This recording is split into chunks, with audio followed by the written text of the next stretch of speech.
So Connor, every so often we have this report coming out by the IPCC, and regardless of all the science that's involved, every single time it's just telling us how much more dire and crazy the situation is. Even if you're not a scientist, it's very easy to see the differences, over the years, how the climate is just getting worse and worse.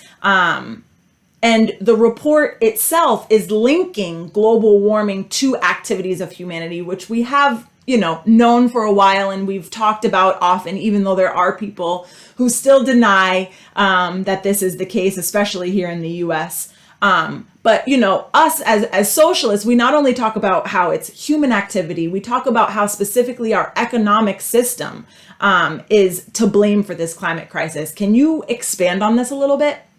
Yeah, I absolutely can. I think of all of the problems that we talk about as socialists with this capitalist system, the climate crisis might actually be the clearest one as well.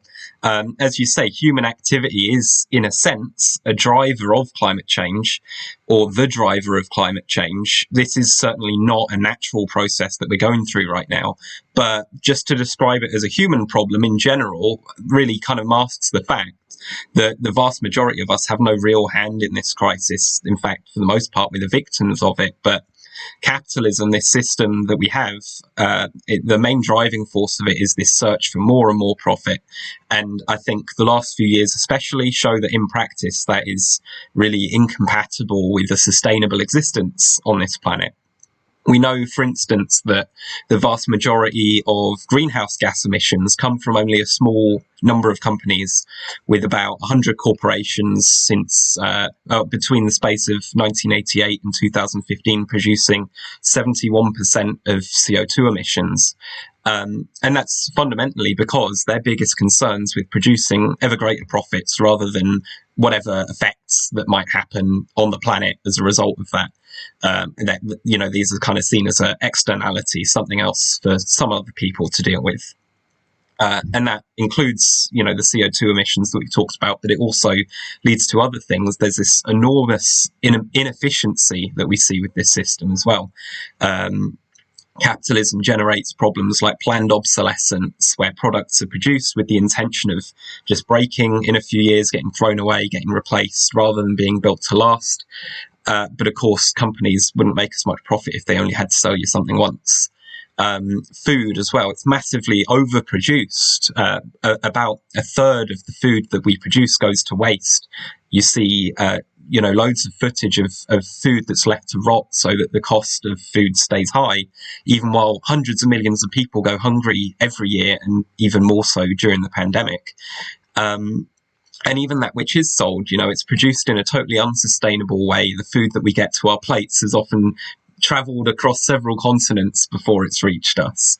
And the underlying reason for all of these things is profit. It's about what's the cheapest way for these people to produce things. Where can they pay workers less? How can the capitalists make the most money? So yeah, climate change is a human problem in the sense that it's human beings making those decisions, but it's a very tiny number of humans, really. And those decisions are made because of the system that we live in, because of this pursuit of profit. And there's no kind of choice that the vast majority of us could make as consumers that would change any of that. In some cases, there's not even any choice. Like, with electricity, I would happily choose to have all my electricity come from green sources rather than fossil fuel companies, but that's the electric company's choice, not mine. In fact, given the choice as well, I think you'd be hard pressed to find anyone who would rather buy a phone that only lasted them a couple of years before it broke, or a pair of shoes that falls apart after a couple of months. But as long as production's based on competition in the market, that's the way that these companies will produce things. So, I think that's a big hole actually in the IPCC report. It does a really important job of highlighting some important facts that we're still heading for a climate disaster, one that's actually beginning to unfold already. And also that since the previous report, very little's been done to actually change things, but it does stop short of pointing to why that is and who the ones responsible are.